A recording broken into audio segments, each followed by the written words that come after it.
يا أيها الذين آمنوا ادخلوا في السلم كافة ولا تتبعوا خطوات الشيطان إنه لكم عدو مبين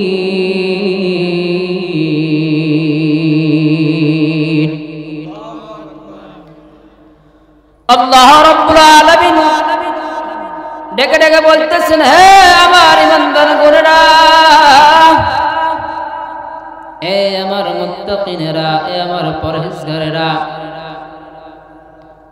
তোমরা পরিপূর্ণ ইসলামের মধ্যে দাখিল হয়ে যাও। পরিপূর্ণভাবে ইসলামের মধ্যে দাখিল হয়ে যাও এবং শয়তানের ওয়াসওয়াসা থেকে বেঁচে থাকো। নিজেকে হেফাজত করো এবং অপরদেরকে হেফাজত করো এবং পরিপূর্ণ মুমিন না হওয়া পর্যন্ত কেউ যেন কবরে আসো না। কি বলেছেন? পরিপূর্ণ মুমিন না হওয়া পর্যন্ত কেউ কবরে আসো না। পরিপূর্ণ মুমিন হতে বলেছে। কে বলেছেন? কথা বলে। পরিপূর্ণ মুমিন হতে বলেছেন। পরিপূর্ণ, পরিপূর্ণ বলতে কি বোঝায়? পরিপূর্ণ মুমিন হতে গেলে 5 ওয়াক্ত নামাজ ছাড়তে হবে, তাই না? পরিপূর্ণ মুমিন হতে গেলে রোজা রাখতে হবে না। পরিপূর্ণ মুসলমান হতে, পরিপূর্ণ মুমিন হতে গেলে, পরিপূর্ণ মুত্তাকিন হতে জুমার নামাজ ছাড়তে হবে। ঠিক হয়, তাই নাকি? কথা বলেন না? কি করতে হবে তাহলে?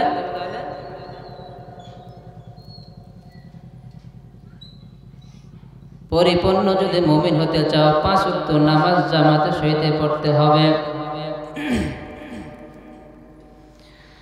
পরিপূর্ণ যদি মুমিন হতে চাও তাহলে রোজা রাখতে হবে। পরিপূর্ণ যদি মুমিন হতে চাও তাহলে তোমাকে কোরআনটা তার সিনার ভিতর রাখতে হবে। বর্তমান জামানায় যতটা ছেলে পেলে নায়ক নায়িকাকে চেনে, আমার নবীর নামটাও তারা জানা নাই। ছোট ছোট বাচ্চাদেরকে যদি বলা হয় এই নায়কের নামটা কি, সঙ্গে সঙ্গে বলে দিবে। ছোট ছোট বাচ্চাদেরকে যদি বলা হয় আজকাল কার কার খেলা হলো, কোন কোন দল খেলা হলো, বলে দিবে। কিন্তু ওই ছেলেকে যদি বলা হয় তুমি নবী মুহাম্মদ সাল্লাল্লাহু আলাইহি সাল্লাম পুরো নামটা তুমি বলো, সে বলবে আমি জানি না। কেজিতে পড়াইয়া সন্তানকে বানাইতেছে বেজি। নাই দিন, নাই কোনো কিছু, নাই নাই কোরআন।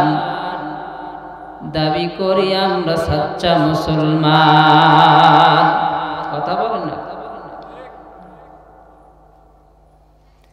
দাবি করি কি? আমরা সাচ্চা মুসলমান। তুমি কেমন মুসলমান আমি জানি। তোমার দাদা মুসলমান ছিল, পরদাদা মুসলমান ছিল, তার দাদা মুসলমান ছিল, তুমি মুসলমান।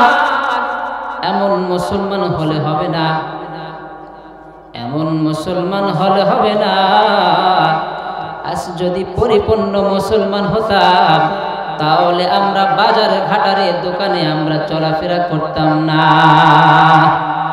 এই জন্যই আল্লাহ রাব্বুল আলামিন বড়ই মোহাব্বত করে, বড় কদর করে, ইজ্জত করে, সম্মান করে বলতেছেন, হে আমার ইমানদার গোনেরা, হে আমার ইমানওয়ালারা, তোমরা পরিপূর্ণ ইসলামের মধ্যে ঢুকিয়া যাও এবং শয়তানের ওয়াসওয়াসা থেকে বেঁচে থাকো।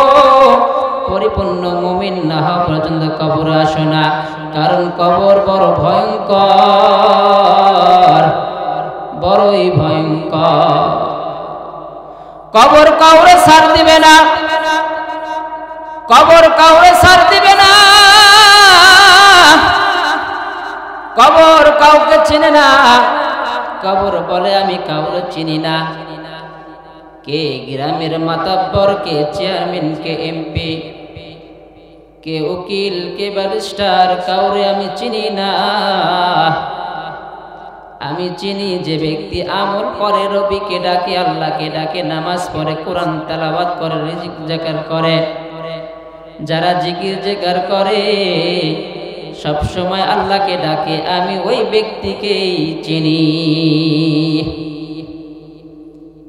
আর তুমি দাবি করো কি আমি মুসলমান। মুসলমান হতে গেলে সর্বপ্রথম তোমার সিনার ভিতরে কোরআন থাকতে হবে। মুসলমান দাবি করতে গেলে দিন মানতে হবে। তুমি ইসলাম মানবে না, তুমি মুসলমান দাবি করবা। তুমি কোরআন মানবে না, মুসলমান দাবি করবা। তুমি হাদিস মানবে না, নবীকে মানবে না, আল্লাহকে মানবে না, তুমি মুসলমান দাবি করবা। এটা মুসলমান নয়। ওই ব্যক্তি মুসলমান হতে পারে না। মুসলমান হতে গেলে পরিপূর্ণ ঈমান থাকতে হবে। বর্তমান সমাজে আলেমদেরকে কিছু আগে আমাদের মুখে বেড়া দিয়ে দিচ্ছে। বড় আফসোস লাগে, বড় দুঃখ লাগে। বাংলাদেশে 99 মুসলমান, 1% বেধর্মীরা। বড় আফসোস, বড় দুঃখ লাগে। এই 99% মুসলমান হয়ে 1% ইহুদিদের কাছে, নাসারাদের কাছে, খ্রিস্টানদের কাছে, হিন্দুদের কাছে, এদের কাছে আমরা মাথা নত করি। এ কেমন মুসলমান? বাংলাদেশের লাখো লাখো টাকা অন্য দেশে চলে যাইতেছে। আমরা কোনো কিছুই করি না। আমরা বলি নিজে বাঁচলে বাপের নাম। আল্লাহ রাসূল তো এটা করে না। আল্লাহ রাসূল তো এটা করে না। আল্লাহ রাসূল সাল্লাল্লাহু আলাইহি ওয়াসাল্লাম বলেছেন, আল্লাহ রাসূল সাল্লাল্লাহু আলাইহি ওয়াসাল্লাম যখন মেরাজে গেলেন, সশরীরে মেরাজে গেলেন। মুসলমান ভাইরা আমার কথাগুলো দিল দিয়ে বুঝেন। দেখেন আমার আপনার কথা ওই জায়গা যাও মনে বলেন নাই। নবী মুহাম্মদ সাল্লাল্লাহু আলাইহি ওয়াসাল্লাম যখন সশরীরে মেরাজে গেলেন, মেরাজে যাওয়ার পর আল্লাহ রাব্বুল আলামিন বলতেছেন, ও আমার হাবিবুল্লাহ, ও আমার দোস্ত, আপনি কোন জান্নাত নিতে পারেন, কোন জান্নাত নেবেন আমাকে বলেন। কে বলতেছে? রব্বে কারীম তার বন্ধুকে বলতেছে, আপনি কোন জান্নাত নিতে পারেন, যেই জান্নাত চাইবেন সেই জান্নাতে আমি দিয়ে দেব।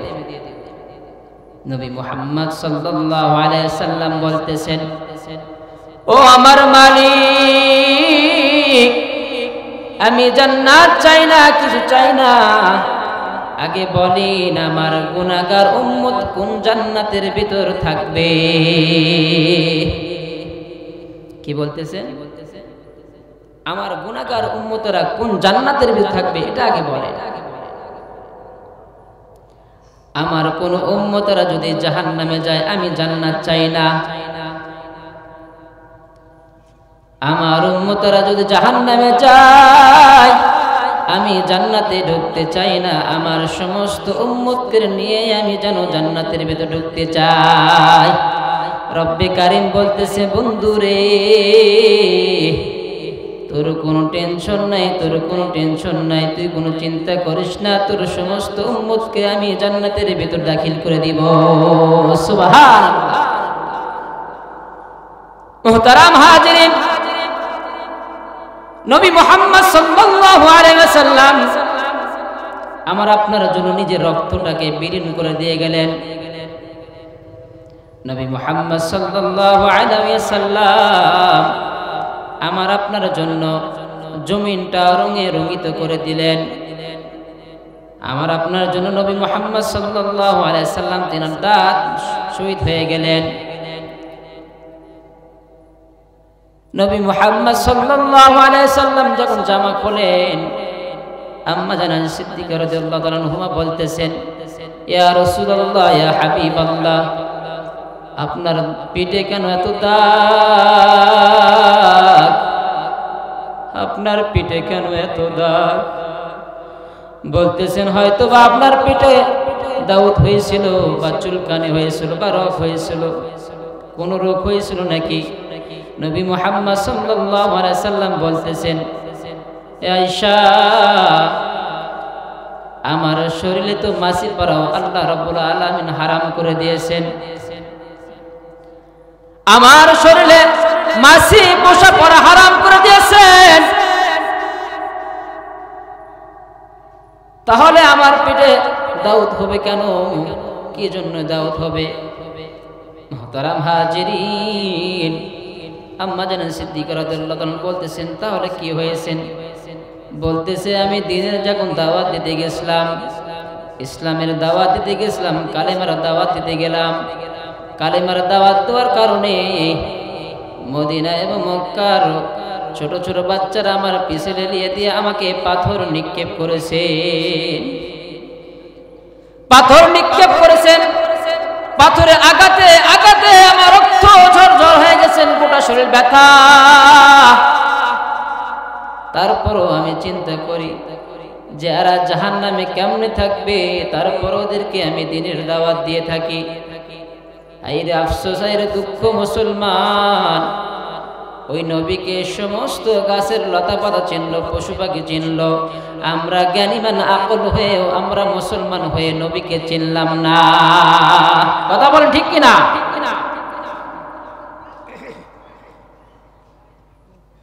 গাছের তরতাজা, পশু পাখি, জীব জন্তু রসুলকে চিনেছে, রসুলকে চিনেছে। আর আমরা জ্ঞানীমান, বুদ্ধিমান, বিবেকওয়ালা মানুষ হয়েও নবীকে চিনলাম না। এ কেমন মুসলমান? আমরা মুসলমান দাবি করে ইসলাম মানি না, আমরা মুসলমান দাবি করে কোরআন মানি না, আমরা মুসলমান দাবি করে ইসলাম মানি না, কোনো কিছু মানি না, দাবি করি আমরা খাঁটি মুসলমান, সচ্চা মুসলমান। মুসলমান হতে গেলে যারাই যে কোনো ব্যক্তি হোক না কেন, রসুলের বিরুদ্ধে যারা কথা বলবে, যারাই রসুলের কটূক্ত করবে, যে কোনো ব্যক্তি হোক না কেন, তার সঙ্গে সঙ্গে জিহ্বাটা খুলে নিতে হবে। পারবো তো ইনশাআল্লাহ? মুসলমান ভাইরা আমার, নবীকে নিয়ে কটূক্ত করে আমরা মুসলমান হয়ে ঘরে বসে থাকি। আর রাসূল আমার আপনার জন্য কি করেছেন? জান্নাতে ঢোকে নাই। আমার উম্মতের কি অবস্থা হবে, ওই সময় উম্মতের কথা চিন্তা ফিকির করেছে। আর বর্তমান জামানা এসে রাসূলকে কটূক্ত করতেছে, আজে বাজে কথা বলতেছে, কোরআনকে নিক্ষেপ করতেছে, কোরআনকে পায়ে রাখতেছে। আমরা মুসলমান হয়ে জবানটাকে বন্ধ করে ফেলেছি। এ কেমন মুসলমান?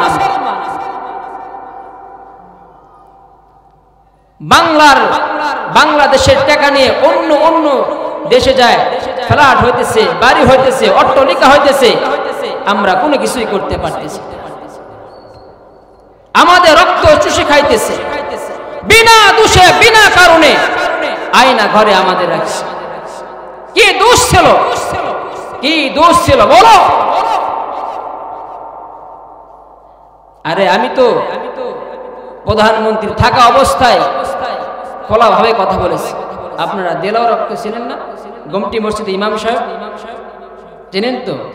ওনার সাথে আমার সেই খাতা, যাওয়ার আগে আমাকে দেখা করলো। ওই সময় যখন ক্ষমতায় ছিল, ওই সময় যখন ক্ষমতায় ছিল, দল ক্ষমতায় ছিল, তখন আমি বুক খুলে অপিল্য ভাবে কথা বলেছি, কোনো ভয় করিনি। তখন দেলোয়ার ভাই বলতেছিলেন একটু ক্ষান্ত করে। আর তো এখন তো বর্তমান নাই। বাংলাদেশের হাজারো হাজারো মানুষের রক্ত চুষে, রক্তের ঘাম চুষে টাকা পয়সা নিয়ে চলে গেছে। আবার মাঝে মাঝে উকিল মারে যে আবার ফিরতেছি। আরে বাবু তুমি ফিরো, তোমার অপেক্ষায় জাতি আছে, তুমি ফিরো, তোমাকে আহ্বান করার জন্য জাতি অপেক্ষা করতেছে। আসো, তোমার কত বড় ক্ষমতা, তুমি আসো, বাংলাদেশে আসো, তোমাকে রিসিভ করার জন্য আমরা বসে আছি।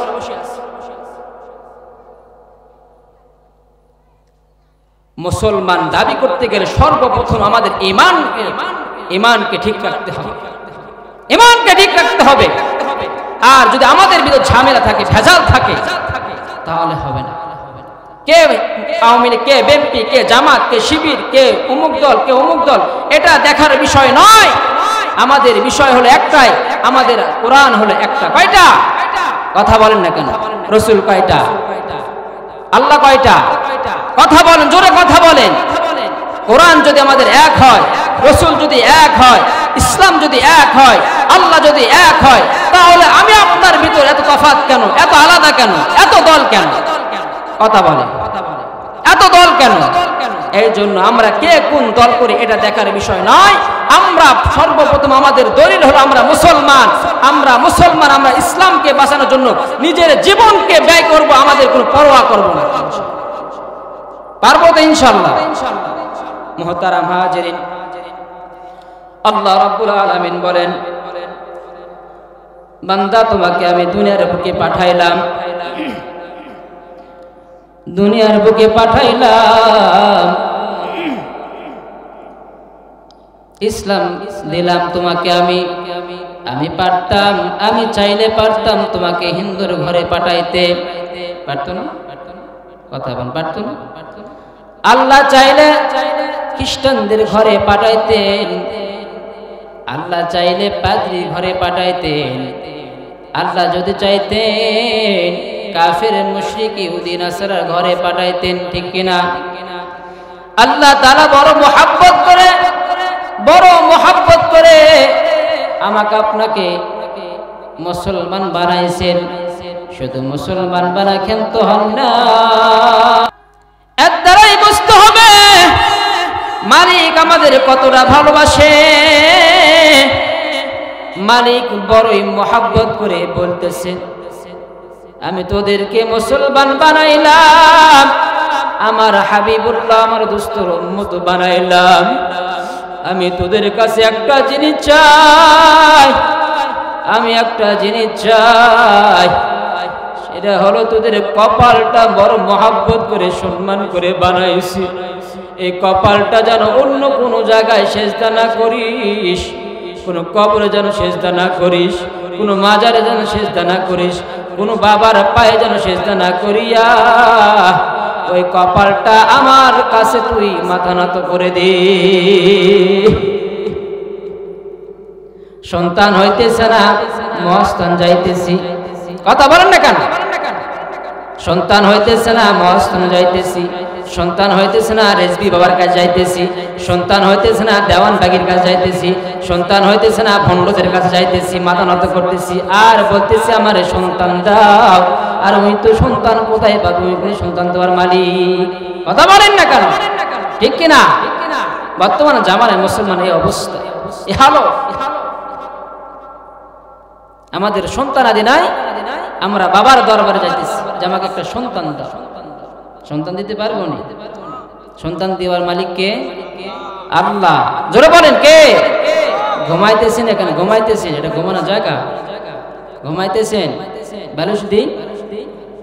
মুহতারাম হাজিরিন, এই জন্যই সর্বপ্রথম আল্লাহ তাআলা বড় মোহাব্বত করেছে, বড় মোহাব্বত করে মুসলমান বানাইছে। মুসলমান ভাইরা আর একটু চিন্তা করে দেখি, একটু চিন্তা করে দেখি, একটু চিন্তা করে দেখি, মন রে বোঝাও রে মন, ওরে পাগল মন। আমি বিনা দরখাস্তে মুসলমান হয়েছি, কোনো দরখাস্ত করি নাই, কোনো কিছু করি নাই, মুসলমান হয়েছি। আল্লাহ আমারে মুসলমান বানাইছে, মুসলমান ঘরে আমারে জন্ম লাভ করাইছে, আখির নবীর উম্মত বানাইছে, আমাকে কোরআন দিয়েছে, আমাকে ইসলাম দিয়েছে, আমাকে ধর্ম দিয়েছে, আমাকে সব দিয়েছে। মালিক তাহলে কি চায়? একটু মানুষের সাথে মাথাটা ঠেকাইয়া বাবা একটু চিন্তা করে দেখো, যে ফল কাফেররা খায় ওই ফলটা আমিও খাই। আল্লাহ আমাকে নিষেধ করে নাই, কাফের মুশরিক যে ফল খায় ওই ফলটা আমাকে খাওয়ায়। আল্লাহ বড় দয়ালু, আল্লাহ বড় দয়ালু, আল্লাহর দয়ার কোনো সীমারেখা নাই। মানুষ হয়ে এক মানুষের কাছে যদি বারবার টাকা চাও, পয়সা চাও, কোনো কিছু চাও, বন্ধুর কাছে যদি বারবার টাকা চাও, বন্ধু মন খারাপ করে বেজার হয়ে যায়। আর মালিক বলে, রে আমার গোলাম, তোরা যদি আমার কাছে না চাস আমি বরং বেজার হয়ে যাই। তোরা যদি আমার কাছে একবার নয় বারবার হাজার হাজার বার যদি চাস আমি এতই খুশি হই, এতই খুশি হই। ফেরেশতাদেরকে ডেকে ডেকে বলে, ও ফেরেশতারা তোরা সাক্ষী থাক, আমার গোলাম আমার বান্দা আমার কাছে চাইতেছে, ডাকাডাকি করতেছে। তুই বলেছিলি তোর গোলামেরা তোর বান্দারা ডাকবে না। দেখ দেখ আমার বান্দা আমার কাছে এই ঠান্ডা পানি দিয়া ওযু বানাইয়া কোন কোন শীতের মধ্যে উঠিয়া ওযু বানাইয়া আমাকে ডাকতেছে। তোরা সাক্ষী রাখ, সাক্ষী রাখ। যখন দুনিয়া ত্যাগ করে চলে আসবে, আমার কাছে চলে আসবে, এই ব্যক্তিকে সঙ্গে সঙ্গে তুই জান্নাতের মধ্যে দাখিল করে দিবা। মুসলমান ভাইরা আমার, আমরা মুসলমান হয়ে দুনিয়ার উপর যে এরকম বাহাদুরি করতেছি, কত সুন্দর জামা পোশাক পরিধান করি, যখন মৃত্যুটা বন্ধন করি, নিঃশ্বাসটা যখন বন্ধ হয়ে যায়, তখনও আমাদের কত সুন্দর করে গোছাইয়া দেয়। একটু মাথা নিচু করে দি, মাথাটা বন্ধ করে দে, মাথাটা নিচু করে দে, চক্ষুটা বন্ধ করে দাও। এ ভাই একটু চিন্তা করিয়া দেখো, চক্ষুটা বন্ধ করিয়া একটু চিন্তা করে দেখো, আমি এই মুহূর্তে সবাইকে দেখতে পাচ্ছি, সবাইকে দেখতে পাচ্ছি, কে কোন রকমে বসে আছে, কে কোন রকমে বসে আছে, কে কথা বলতেছে, কে কথা বলতেছে না, কে ভালোভাবে ওয়াজ শুনতেছে, কে আবার মুফতি নুরুন নবী হোসেনকে দেখতেছে, আবার কেউ কে মনে করতেছে ইনি তো দুপুরে নামাজ পড়াছে, তাকে আমি দেখতেছি। একটু চক্ষু বন্ধ করিয়া দাও,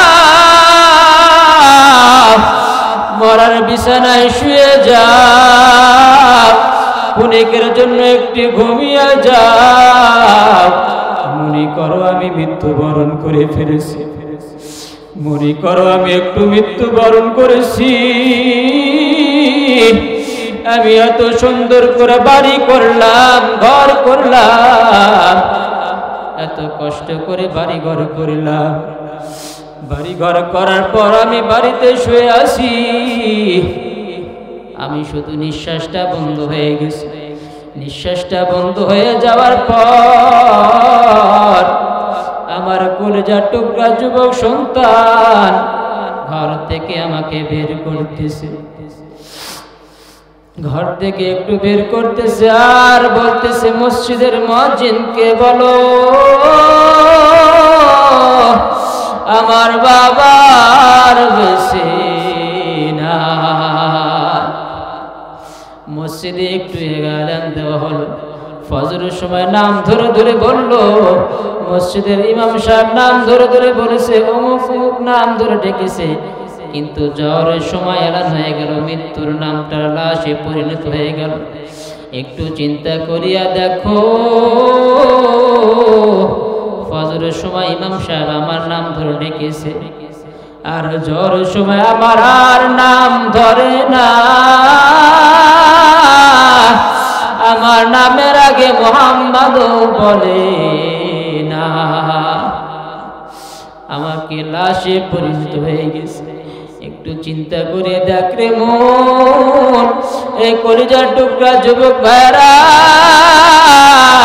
তোরা কোনো চলাফেরা করতেছিস, ঘুরতেছিস, একটু বস, একটু চিন্তা করিয়া দেখ, এই সময় যদি ঘোরাফেরা করি মালাকুল মউত আজরাইল আসে আমার জীবনটা খাপ করে বের করে নেবে। একটু চিন্তা করিয়া দেখ। আমি কোথায় আছি, কোন জায়গায় আছি, কি করতেছি, কোন অবস্থায় আছি। আর যদি প্যান্ডেলের ভিতর বসে থাকিস তখন বলবি যে আমি জান্নাতের বাগানের ভিতরে বসেছিলাম। এ আমার পাগল মন বস, একটু বুঝে বল।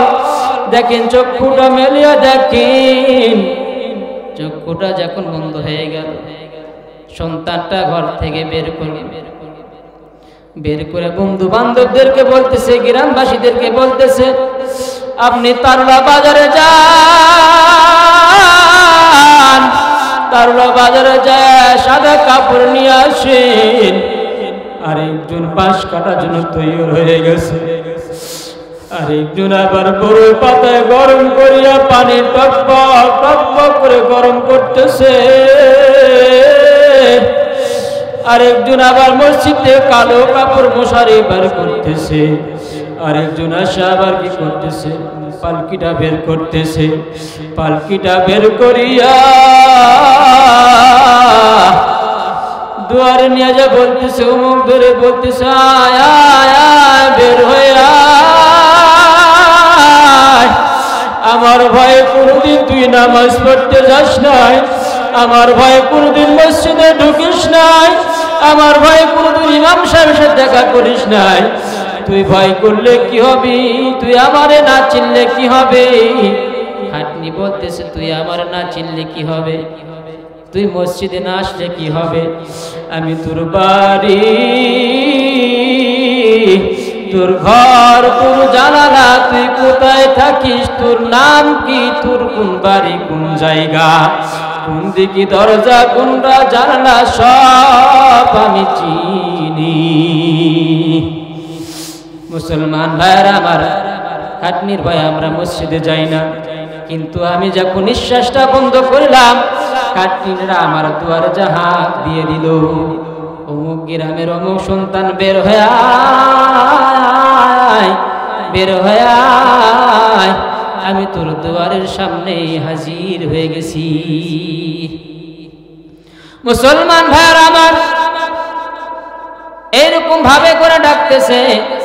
একটু মুহূর্তের বিছানায় ঘুমিয়ে যায়, একটু চিন্তা করে দেখেন রে বাবা, আমি মারা গেছি। সবাই আমার জন্য দৌড়াদৌড়ি করতেছে, বাঁশ কাটার জন্য, কে কাপড় আনার জন্য, কে আবার গোসল দেওয়ার জন্য আমাকে রেডি করতেছে। এত সুন্দর সুন্দর জামা, কত সুন্দর সুন্দর হাতে আমার আংটি ঘড়ি, সব কিছু আমার থেকে একটা একটা করে খুলে নিতেছে। একটু চিন্তা করে দেখ রে ভাই, দুনিয়ার কয়দিন থাকবা। বাবারে দেখছিস কিন্তু বাবা নাই, মারে দেখছিস মা নাই, মার কিন্তু বিছানা পড়ে আছে, মার চশমা পরে আছে, মার লাঠি পরে আছে, মার পানের বাটিটা পরে আছে, কিন্তু আমার জলদক্ষিণী মা নাই। একটু চিন্তা করিয়া দেখ, তোরে গোসল করাইছে, সুন্দর করে গোসল করিয়া তোর গোলা সুরমা লাগিয়া তোরে খাটনির উপর রাখিছে। মেয়েটা খবর পাইয়া মেয়ের কানে চলে গেছে। মেয়ের কানে যাওয়ার সঙ্গে সঙ্গে কি দিছে আর কি সারিছে জানে না, দৌড়ে বাপের বাড়িতে চলে এসেছে। বাপেকে আসাই গালে চুমা খাইতেছে, বলতেছে তুমি আমাদের ফাঁকি দিয়া চলে গেলা, আর কোনদিন জীবনে আর বাবা বলতে ডাকতে পারবো না। জীবনের কোনো গ্যারান্টি নাই রে ভাই, নিঃশ্বাসটা বন্ধ হয়ে গেলে আমার কোনো দাম নাই। দুয়ারে আইসা সে পালকি দে সাজাইয়া দে তোরা, দুয়ারে আইসা সে পালকি দে সাজাইয়া দে। বড়ই পাতার গরম পানি, বড়ই পাতার গরম পানি, গোসল সাইরা দে। দুয়ারে আইসা সে পালকি দে সাজাইয়া দে তোরা দুয়ারে আইসা সে পালকি দে সাজাইয়া দে আতর গোলাপ সুরমা মাকাও শেষবারের মতো আতর গোলাপ সুরমা মাকাও শেষবারের মতো আমার লাগি কিনা আনো ওই সাদা কাফন ওই সাদা কাফন কি আর হইব দেরি কইরা কি আর হইব দেরি কইরা দাফন সাইরা দে দুয়ারে আইসা সে পালকি দে সাজাইয়া দে তোরা দুয়ারে আইসা সে পালকি দে সাজাইয়া দে 3.5 হাত মাটির ঘরে থাকতে হবে ভাই 3.5 হাত মাটির ঘরে যাইতে হবে ভাই ওই ঘর ছাড়া অন্য কোথাও যাবার উপায় নাই যাবার উপায় নাই কি আর হইব দেরি কইরা কি আর হইব দেরি কইরা দাফন সাইরা দে দুয়ারে আইসা সে পালকি দে সাজাইয়া দে তোরা দুয়ারে আইসা সে পালকি দে সাজাইয়া দে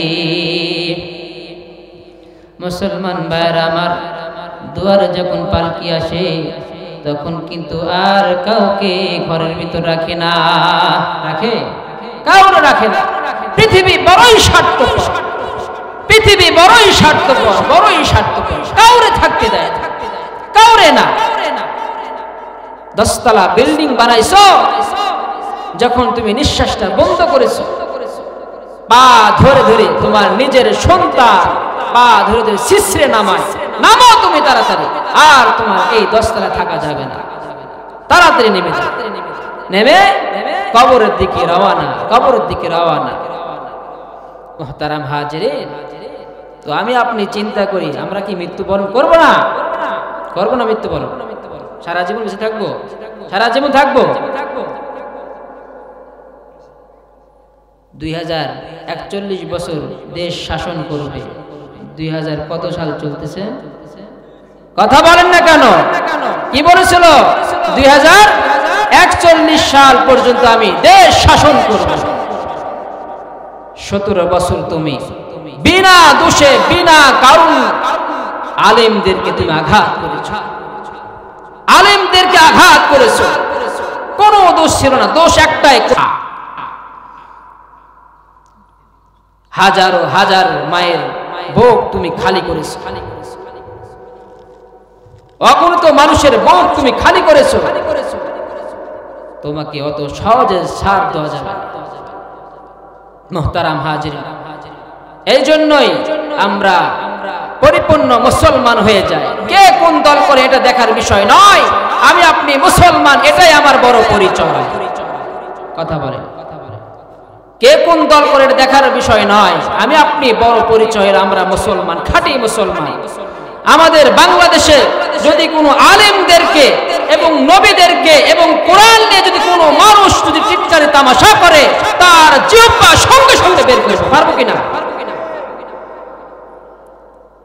কোরআন নিয়ে কোনো আজে বাজে কথা বলা যাবে না নবীকে নিয়ে আজে বাজে কথা বলা যাবে না আলেমদেরকে নিয়ে কথা বলবা সেই দিন চলে গেছে তোমার তুমি অনেক অত্যাচার জুলুম করেছো বাংলার কানি কানি বাংলার ফোটায় ফোটায় আলেমদের রক্ত পড়ে আছে বাংলার এই জমিনে আলেমদের রক্ত ফোঁটা পড়ে আছে ইন্ডিয়া তুমি নিতে পারবা না তুমি যতই বাহাদুরি করো না কেন এক বিন্দু পরিমাণ বাংলার ইঞ্চি মাটি তুমি নিতে পারবা যদি আমরা ঐক্যবদ্ধ হই তাহলে আমাদের গায়ে কেউ আসল করতে পারবে কেউ আঘাত করতে পারবে না থাকবো তো ইনশাআল্লাহ যারা যারা থাকবে দেখে হাত তুলে আল্লাহকে দেখে দেন আল্লাহ আজ থেকে নিয়ত করতেছি আমরা কখনোই হক পথ থেকে আমরা সরে যাব না, পারবো তো ইনশাআল্লাহ। আল্লাহ তাআলা আমাদের কবুল আর মঞ্জুর করে নিক। মুহতারাম হাজিরিন, আমাদের সময় শেষ। কখন কোন সময় হায়াত ফুরে যাবে, এই হায়াত ফুরে যাওয়ার আগেই আমরা সাচ্চা মুসলমান হয়ে যাই। নবী মুহাম্মদ সাল্লাল্লাহু আলাইহি ওয়াসাল্লাম বলেন, ওই ব্যক্তি চালাক, ওই ব্যক্তি জ্ঞানীমান, ওই ব্যক্তি চালাক, ওই ব্যক্তি জ্ঞানীমান, যে ব্যক্তি কবরের সামানা আসবাবপত্র গুছিয়ে নিয়ে যেতে পারলো ওই ব্যক্তি হলো চালাক। আর বর্তমান জামানার মুসলমানরা আমরা চালাকি মনে করি এরকম, অটোওয়ালার ভাড়া 10 টাকা, সেই জায়গায় 5 টাকা দিয়ে নিজেকে সেভ করলাম, নিজেকে বুদ্ধিজীবী করলাম। আরে ভাই না না, তুমি নিজের পায়ে তুমি নিজেই কোরাল মেরেছো। ওটাকে চালাক বলে না, ওটাকে চালাক বলে না, ওটা তুমি নিজে নিজেই ক্ষতির মধ্যে পড়ে গেলা। আল্লাহ রাসূল জামানায় সাহাবারা প্রতিযোগিতা করতেছিলেন যে ওনার থেকে যেন আমরা আমল বেশি করতে পারি, ওর থেকে যেন আমি আমল বেশি করতে পারি। ওই আমল করে উনি তাহাজ্জুদ পড়ে 4 রাকাত নামাজ, আমি 8 রাকাত পড়ব। আর বর্তমান জামানার মুসলমানরা উনি গুনাহ করেছে, ওর থেকে বড় গুনাহ আমি করব। উনি গান শুনেছে, আমি জিনা করব। উনি 1 বিঘা জমি করেছে, আমি 2 বিঘা জমি করব। উনি 1 লাখ টাকার মালিক হয়েছে, আমি 10 লাখ টাকার মালিক হব। এটার প্রতিযোগিতা। নামাজ নাই, কালাম নাই, দাবি করি মুসলমান। কথা বলেন না কেন? আর বলি আমরা কি করব? আমরা সাচ্চা মুসলমান, আমাদের মধ্যে কোনো ভেজাল নেই, আমরা মুসলমান। তো তুমি কেমন মুসলমান, তুমি তো পরিচয় দিয়ে দিলে। মুহতারাম হাজির, এই জন্য মুসলমান হতে গেলে সর্বপ্রথম আমাদের ঈমানকে ঠিক রাখতে হবে। ঈমানকে ঠিক রাখতে হবে। যদি আজ আমরা যদি পরিপূর্ণভাবে যদি আমরা দ্বীনের কাজে যদি বের হয়ে যেতাম, তাহলে এরকম মার আর অত্যাচার আমরা করতাম না। মুহতারাম হাজিরিন, এই জন্যই আমরা পরিপূর্ণভাবে মুসলমান হয়ে, পরিপূর্ণ মুমিন হয়ে, মুত্তাকিন হয়ে আমরা কবরে যেতে পারি। মুসলমান ভাইয়েরা আমার, একটা কথা বলে শেষ করে দিব। মুসলমান ভাইয়েরা আমার,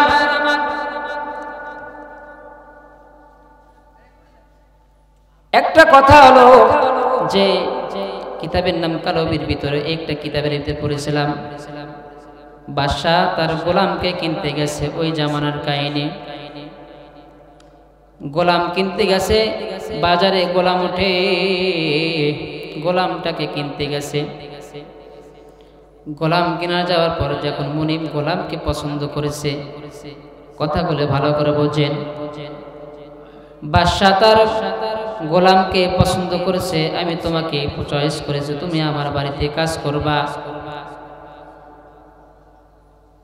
ওই কাজের লোকটা বলতেছে, বাদশাহ আমার 3টা কথা আছে, 3টা কথা যদি আপনি মানতে পারেন, যদি মানেন তাহলে আপনি বাড়িতে আমি কাজ করব। কথাগুলো ভালো করে বুঝেন আর নিজের জীবনের সাথে সেট করে নেন যে আমি এরকম করি নাকি। বাদশা বলতেছে, বলো বলো তোমার 3টা কথা কি? তোমার 3টা কথা, 3টা সত্যই আমি মেনে নেব। গোলাম বলতেছে মুনিবকে, ও আমার মুনিব, আমি যখন আপনার বাড়িতে কাজ করব, যখন আজান হয়ে যাবে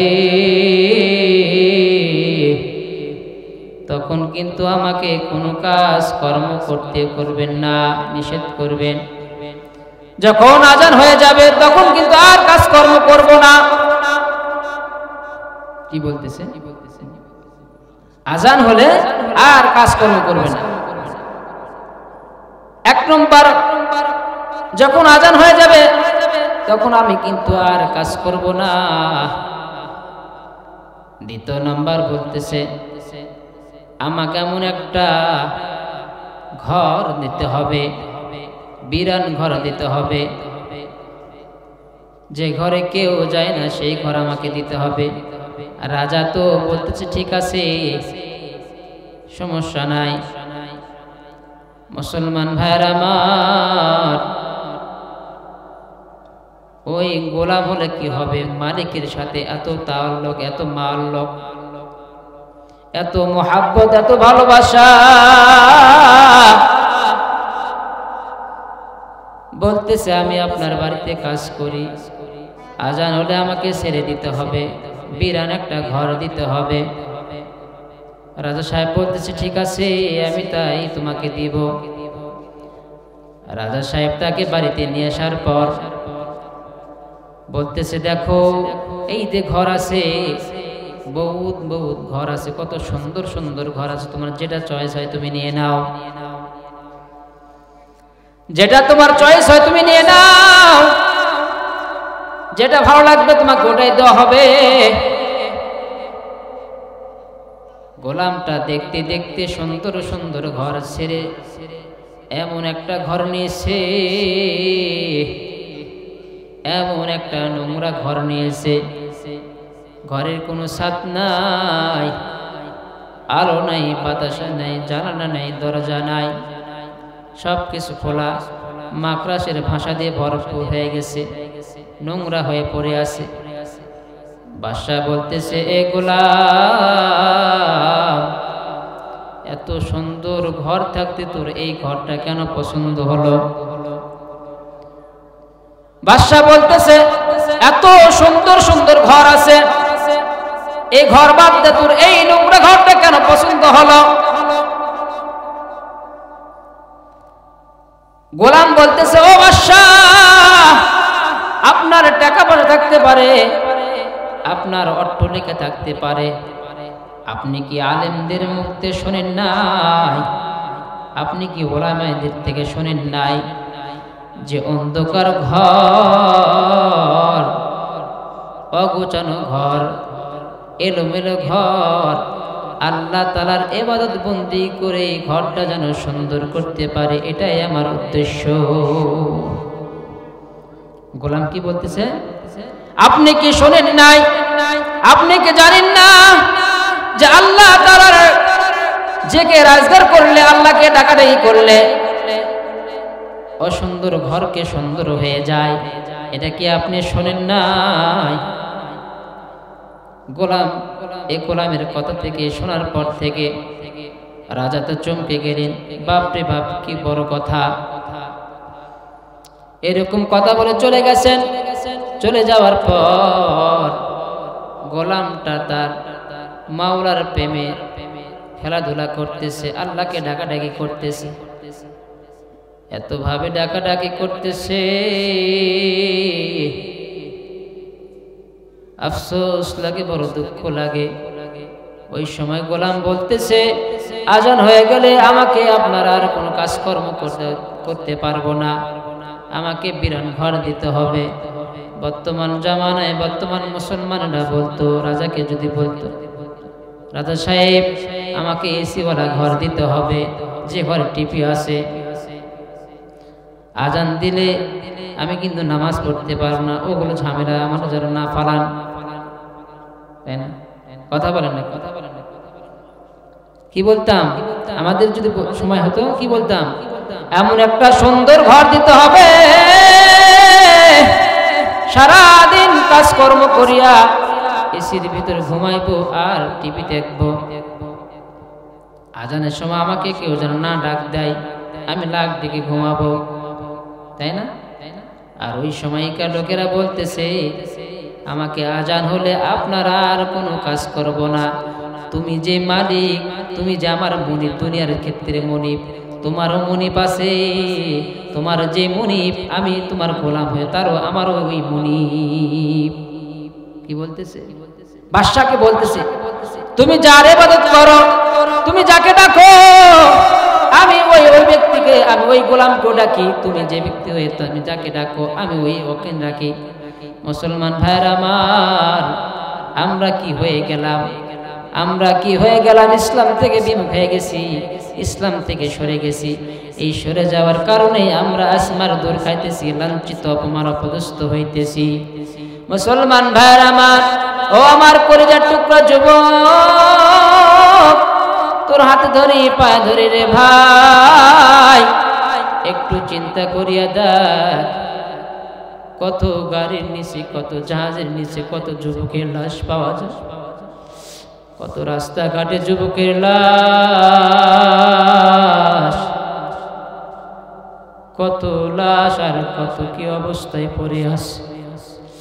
আল্লাহ তোরে এখনো ভালো লাগছে রে যুবক, একটু চিন্তা করিয়া দেখ তোর মতন একটা ব্যক্তি কিন্তু তোর মতন তোর সাথে চলাফেরা করে, সে কথা বলতে পারে না, তুই কথা বলতে পারিস, তুই আল্লাহর শুকরিয়া আদায় কর।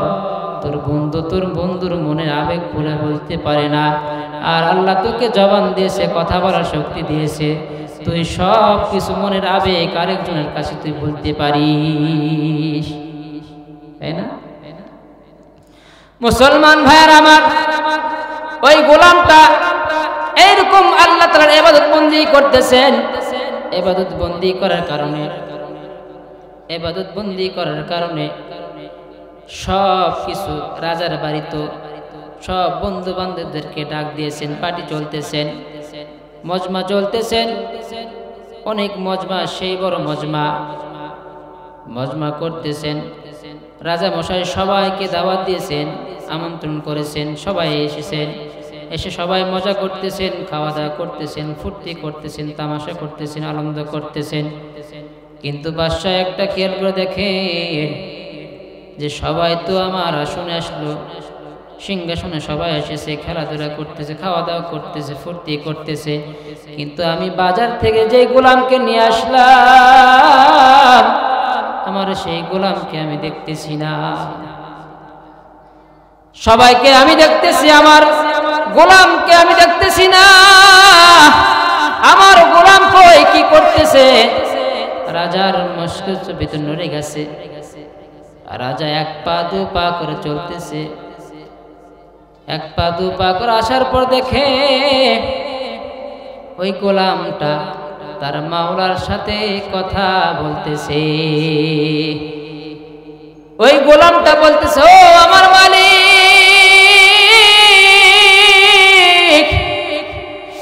আমি বড় গরিব, আমি বড় মিসকিন।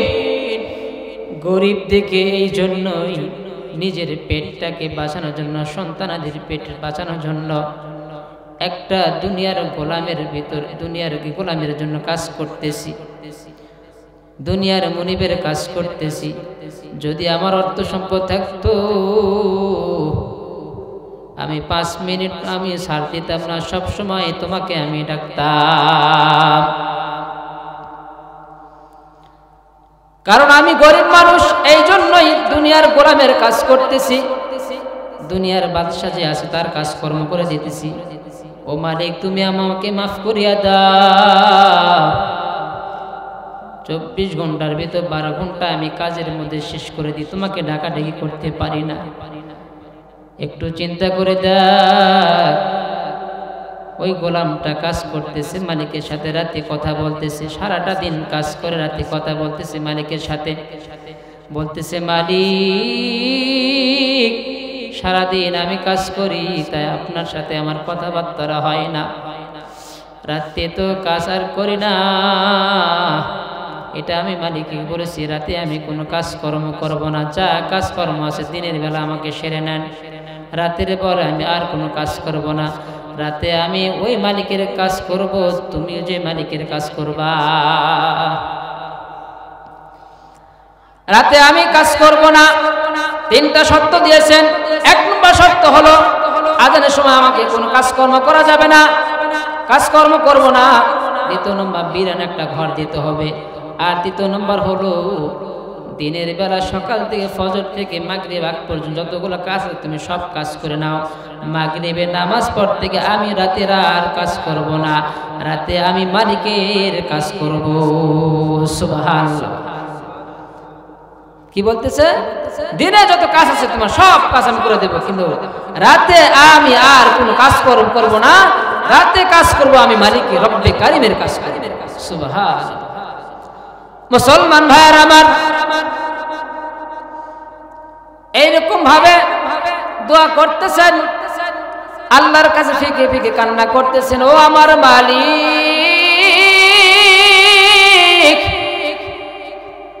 দিনের বেলায় আমি কাজকর্ম করতে পারি না, কাজের ঝামেলা থেকে তোমাকে ডাকতে পারি না রে আল্লাহ।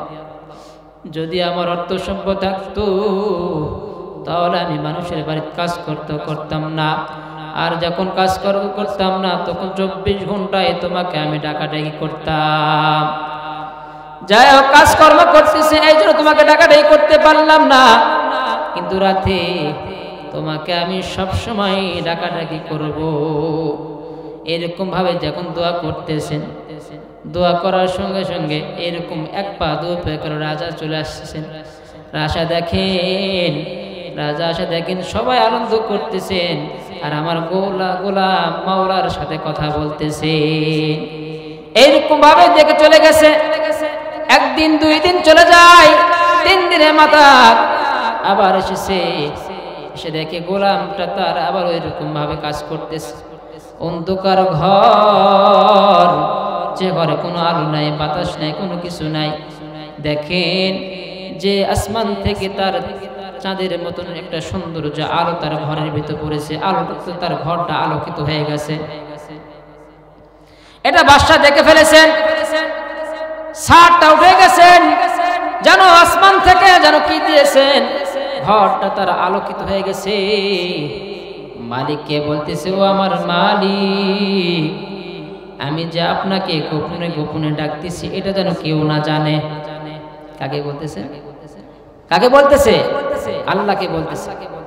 আর আমরা যদি বছরে যদি একবার নামাজ পড়তে যাই, বছরে একবার নামাজ পড়তে যাই, যায় নামাজটা ঘাড়ে ফেলে আতর লাগাইয়া ঈদগাহে ময়দানে আগে যাই, যারা 5 ওয়াক্ত নামাজ পড়ে তারা এই জায়গা পায় না।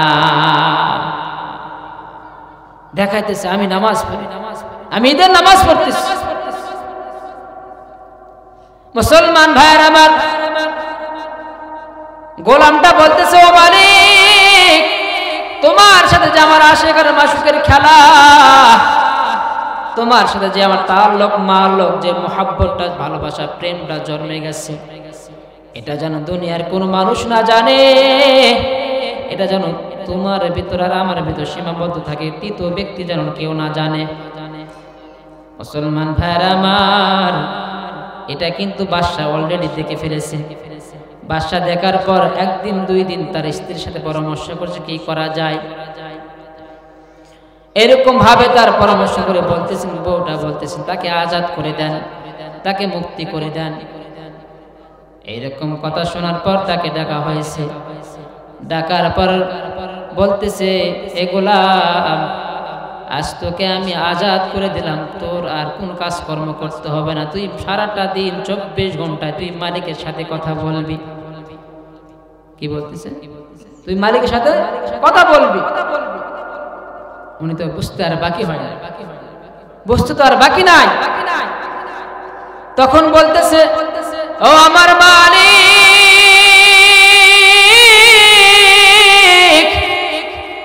আমি তো আপনাকে আগেই বলেছি আমি কাউরে দেখানোর জন্য ইবাদত বন্দি করি নাই, কাউকে দেখানোর জন্য ইবাদত বন্দি করি নাই। আমি তো একমাত্র তোমাকে রাজি খুশি করার জন্য আমি ইবাদত বন্দি করেছি। আমি তো মানুষকে দেখানোর জন্য ইবাদত বন্দি করি নাই, একমাত্র তোমাকে রাজি খুশি করার জন্য আমি করেছি, ইবাদত বন্দি করেছি, তোমাকে পাওয়ার জন্য আমি ইবাদত বন্দি করেছি। তাহলে এই ব্যক্তিরা কেমন জানলো? এই কথা বলার সঙ্গে সঙ্গে ওই জায়গাতেই মৃত্যুবরণ করে ফেলেছে। আল্লাহু আকবার। মুসলমান ভাইয়ের আমার, এইরকম সাচ্চা মুসলমান হতে হবে, এইরকম ভাবে সাচ্চা পরিপূর্ণ মুসলমান হতে হবে। এই জন্যই তো আল্লাহ তাবারক তাআলা কালামুল্লাহ শরীফে বলেছেন, ইয়া আইয়ুহাল্লাযীনা আমানু উদখুলু ফিস সিলমি কাফা ওয়া লা তাত্তাবিউ খুতুওয়াতিশ শাইতান ইন্নাহু লাকুম আদুউম মুবিন। আল্লাহ রাব্বুল আলামিন বারবার সতর্ক করে দিতেছেন, যে তোমরা পরিপূর্ণ মুসলমান হয়ে যাও, পরিপূর্ণ মুসলমান হয়ে যাও, পরিপূর্ণ মুসলমান হয়ে যাও, শয়তানের ওয়াসওয়াসা থেকে বেঁচে থাকো, পরিপূর্ণ মুমিন হয়ে যাও, পরিপূর্ণ মুত্তাকিন হয়ে যাও, পরিপূর্ণ মুসলমান হয়ে যাও, পরিপূর্ণ মুমিন হয়ে যাও। তাছাড়া পরিপূর্ণ যদি মুমিন না হও, কবর কিন্তু ভয়ঙ্কর জায়গা। এই দুনিয়া সে দুনিয়া নয়, তোমার আসল ঠিকানা হবে তোমার কবর। বুঝতে পারছি? বড় আফসোস লাগে, বড় দুঃখ লাগে, বড় আজীব লাগে। কবর একটা এমন একটা জিনিস, বড় আজীব লাগে। ছোট্ট কথা বলে শেষ করে দিব। দেখেন আমার আপনার সন্তানেরা, এই দুগরা গ্রামবাসীরা অনেক প্রবাসী আছে, অনেক প্রবাসী আছে। আমার সাথে এখনো কথা হয়, কারণ আমি এখানে তো জুমার নামাজ পড়াচ্ছি। অনেক ব্যক্তির সাথে আমার কথা হয়, আদান প্রদান হয়। আমার সাথে ফ্রেন্ড ছিল না, অনেক কষ্ট করে এর থেকে করে আমার আইডিটা জেনেছে। জানার পর আমি অ্যাকসেপ্ট করে কথাবার্তা হয়। মুসলমান ভাইরা, আমার এটা বোঝাতে চাইছি যে একটা সন্তান যদি তার পিতা মাতার সাথে রাগ করে থাকে, প্রবাসী হয়ে গেছে, রাগ করে আছে, 1 বছর 2 বছর 3 বছর 5 বছর, এমনকি একটা যুগ যাওয়ার পর যে কোনো ভাবে হোক তার নাম্বারটা ব্যবস্থা করা যায়, যায় না? ধরুন সন্তানটা রাগ করেছে, সন্তানটা এমন রাগ করেছে যে বাপ মার সাথে রাগ করে না, আর কথাবার্তা বলে না, এরকম করতে করতে 1 বছর 2 বছর 3 বছর 5 বছর 8 বছর, 1 যুগ পার হয়ে গেছে, সন্তান কথা বলে না। কিন্তু বাবা কি বসে আছে? এর কাছ থেকে ওর কাছ থেকে, এই প্রবাসী ওই প্রবাসীর থেকে যেভাবেই হোক নাম্বারটা ব্যবস্থা করেছে। নাম্বার ব্যবস্থা করে তাকে ফোন দিস, সন্তান তুমি কেমন আছো? কষ্ট করে হলো কি করেছে? এত দূর, বাংলাদেশ কোথায়, মালয়েশিয়া কোথায়, আমেরিকা কোথায়, অনেক দূরে দূরে আছে প্রবাসীরা, তারপরেও তাদের থেকে কথাবার্তা হয় না? দেখা যায় ফোনে, দেখা যায় বাবা তুমি কি করতেছো, কি খাইতেছো, কি কাজ করতেছো, কখন যাইতেছো, কখন ফিরতেছো, সব কিছু দেখা যায়। ভিডিওর মধ্যে দেখা যায় না? ভিডিওর মাধ্যমে সব কিছু দেখা যায়। ভিডিও কল দিলে দেখা যায় সন্তান তুমি কি করতেছো, সব কিছু দেখা যায়, কথাবার্তা হয়, কথা শোনা যায়, আবার কথাটা চলে যায়। বড় আফসোস লাগে, বড় দুঃখ, বড় আজীব। বাড়ির পিছনে বাঁশের ঝোপে 3.5 হাত মাটির ঘরে পিতা মাতা আছে, কোনোদিন খোঁজ খবর পাওয়া যায় না। যা দুগরার লোকেরা পাইছে, পাইছে না? যখন আমি এই মসজিদে নামাজ পড়াইতেছিলাম, বড় আজীব মুআমেলা, ওই কথা আমি এখনো মনে বলতে পারি না। মসজিদের সাথে যে ব্যক্তির বাড়ি, নাম কি যেন ভাই, আমি যখন মাদ্রাসা থেকে আসি, তখন আমি তারলা মাদ্রাসায় লেখাপড়া করি। মাদ্রাসা থেকে আমি মসজিদ দিকে আসতেছি শুক্রবারের দিন, ওনার সাথে বৃহস্পতিবার দিন গল্প করছি, রাতে নয়ন ভাইয়ের দোকানে, মোবাইলের দোকানে গল্প করেছি। শুক্রবারের দিন সকালে গল্প করেছি, গল্প করে উনি আগে চলে এসেছে। আমি মাদ্রাসায় যা গোসল টোসল করিয়া আমি দিকে মসজিদ দিকে আসতেছি, মসজিদ দিকে আসতেছি, আর ওনাকে সন্তানেরা ডক্টরের কাছে নিয়ে যাইতেছে। বড় আফসোস, বড় দুঃখ, মসজিদে ঢুকে মেহরাবের উপর আমি কেবল বসেছি, চেয়ারে বসেছি, চেয়ারে বসে খুতবাটা পাঠ করেছি। খুতবা পাঠ করার পর কে যেন এলান দিল, হুজুর ওই ব্যক্তি আর বেশি না। আরে যাওয়ার সময় দেখলাম মসজিদে বসে আমার 5 মিনিট হয় নাই, কথাবার্তা বললাম, সব কিছু বললাম, দেখা করলাম, দোয়া করলাম, যাও আল্লাহ তাআলা আপনাকে শেফায়ে কামিল আজিলা দান করুক, আল্লাহ তাআলা শেফায়ে কামিল আজিলা দান করুক, দোয়া করে দিলাম। বড় আফসোস, বড় দুঃখ, মসজিদে বসার সঙ্গে সঙ্গে এলান আসলো সে ব্যক্তি আর দুনিয়াতে নাই। বড় আজীব, বড় দুঃখ। একটু চিন্তা করিয়া দেখ রে ভাই, কখন কোন সময় আমার আপনার কথা নামটা ডেকে চলে আসে, কখন কোন সময় আমার আপনার নামটাকে যদি একবার ডাক হয়ে যায়, মালিকের হুকুম হয়ে যায়, আর যতই তুমি দুনিয়ার বাহাদুরি হও না কেন, যতই তুমি প্রেসিডেন্ট হও না কেন, যতই তুমি মন্ত্রী হও না কেন, কোনো উপায় থাকবে না, ডাকের সাড়া দিয়ে কবরের দিকে রওনায় দিতে হবে, তাই না? এই জন্যই কবর এমন একটা জিনিস, এই কবরে যাওয়ার আগে সামানা গুছিয়ে নেন ভাই। কার কখন মৃত্যু হবে, কোথায় হবে, কখন হবে, কোন সময় হবে, কেউ কিন্তু জানি না। জানি বড় বড় বুজুর্গের জীবন কাহিনী পড়ে দেখেন, জিন্দেগিতে কোনোদিন তাহাজ্জুদ কাজা নাই, 5 ওয়াক্ত নামাজ কাজা নাই, কোরআন তেলাওয়াত ছাড়ে নাই, জিকির আজগার ছাড়ে নাই, কিন্তু মৃত্যুর সময় শয়তান এমন ধোঁকা দিয়েছেন, ওয়াসওয়াসা দিয়েছেন, মৃত্যুর সময় তার কালেমা নসিব হয় নাই। এরকম আছে না? আছে না? আমি তো 5 ওয়াক্ত নামাজ তো দূরের কথা, জিকির আজগার তো দূরের কথা, তাহাজ্জুদ দূরের কথা, জুমার নামাজও পড়তে যায় না, ঠিক না? 5 ওয়াক্ত নামাজ তো দূরের কথা, আমরা রমজান মাসে রোজাও রাখি না। তাহলে একটু চিন্তা করে দেখেন, বড় বড় বুজুর্গরা এত আল্লাহকে ডাকাডাকি করছে, মাওলাকে পাওয়ার জন্য কত কি না করেছে, কিন্তু মৃত্যুর কালে এসে শয়তান ধোঁকা দিয়া ওয়াসওয়াসা করিয়া তার কালেমাটা নসিব হয় না। একটু চিন্তা করিয়া দেখ,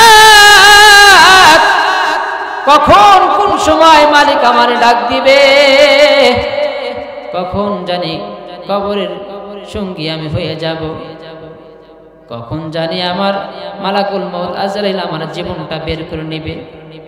মুসলমান ভাইরা আমার, মৃত্যুর জ্বালা বড় কঠিন জ্বালা, মৃত্যুর যন্ত্রণা বড় কঠিন।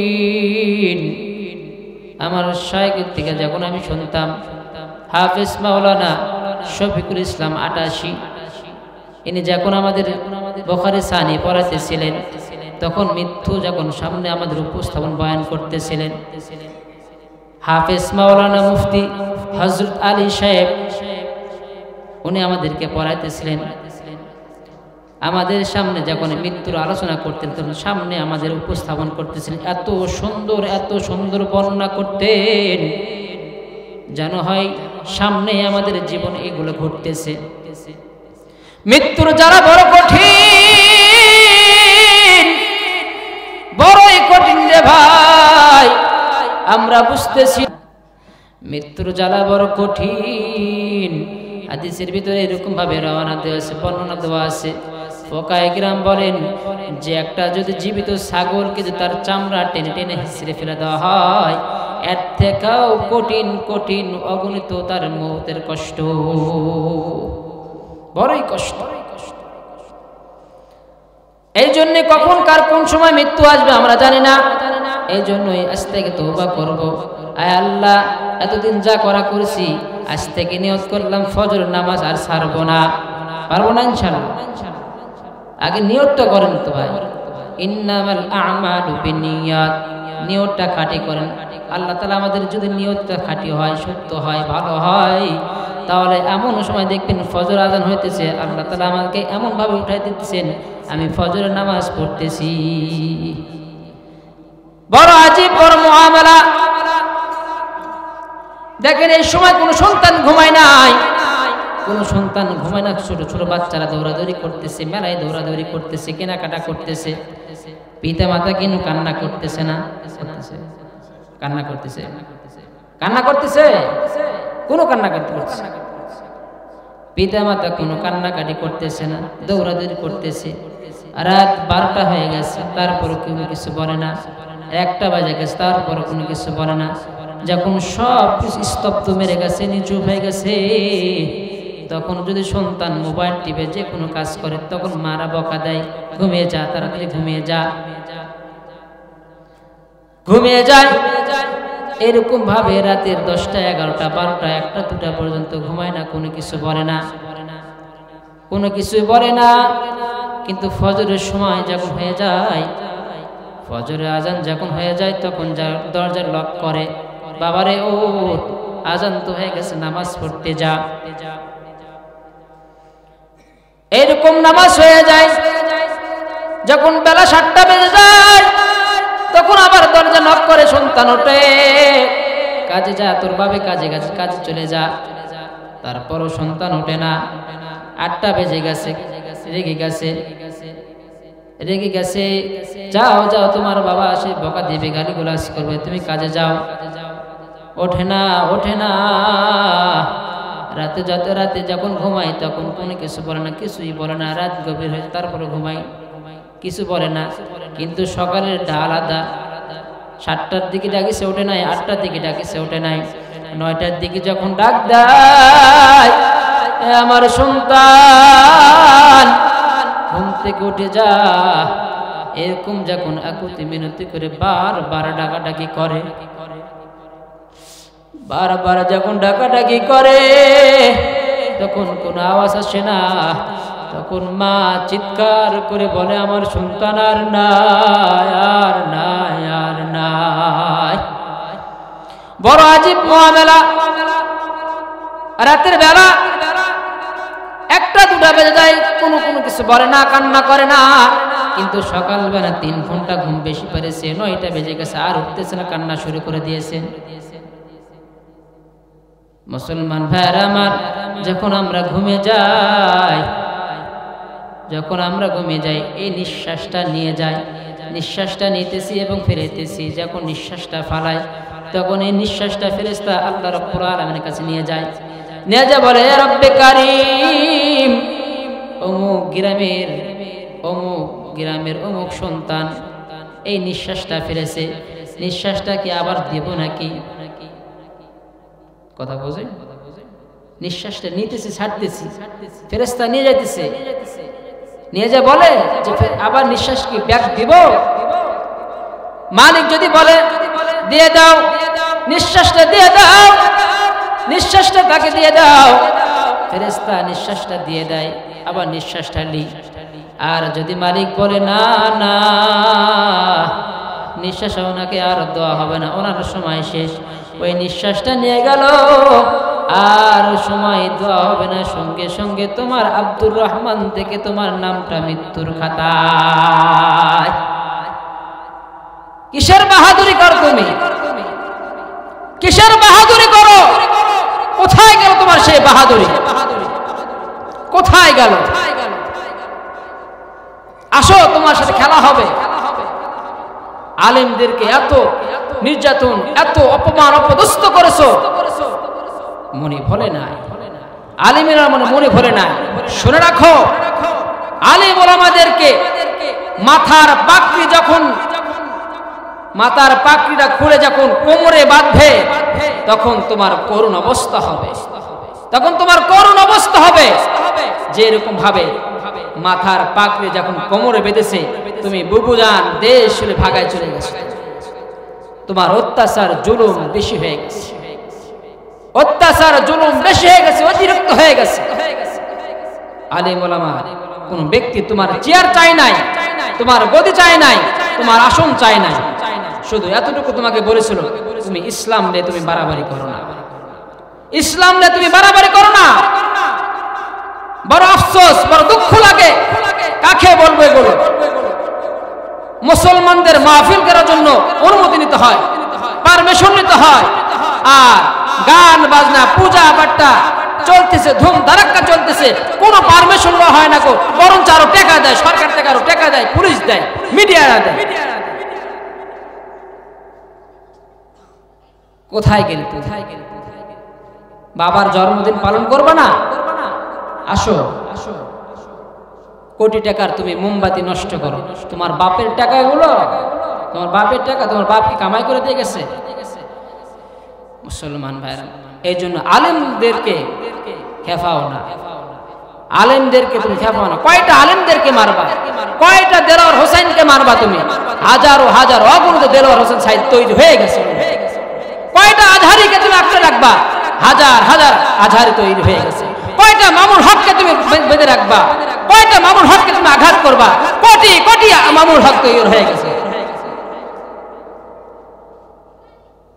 মুহতারাম হাজির, এই জন্যই সর্বপ্রথম যে কোনো কাজ করি না কেন আমাদের মাথায় রাখতে হবে, সর্বপ্রথম মাথায় রাখতে হবে যে আমরা পরিপূর্ণ মুসলমান নাকি। পরিপূর্ণ মুসলমান হতে হবে। পরিপূর্ণ মুসলমান হতে হলে কি হবে?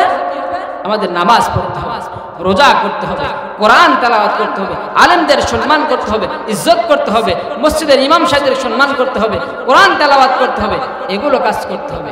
আল্লাহকে ভয় করতে হবে, নবীর ইসলাম মানতে হবে, নবীর দ্বীন মানতে হবে, নবীর সুন্নত মানতে হবে, নবীর ওয়াজিব মানতে হবে। সব কিছু মানার পরে তারপরে পরিপূর্ণ মুসলমান। বুঝেন নাই? মুসলমান ভাইরা আমার, এই জন্যই আল্লাহ রাব্বুল আলামিন আমাকে আপনাকে যে সময় দিয়েছেন, এই সময়ের ভিতর আল্লাহ তাবারক তাআলা আমাদের যতটুকু কথা বললাম, আল্লাহ রাব্বুল আলামিন সবাইকে বোঝা এবং ওই অনুযায়ী আমল করা তৌফিক দান করুন। আল্লাহ রাব্বুল আলামিন সবাইকে দ্বীনের পথে, হকের পথে থাকার তৌফিক দান করুন। নারায়ে তাকবীর।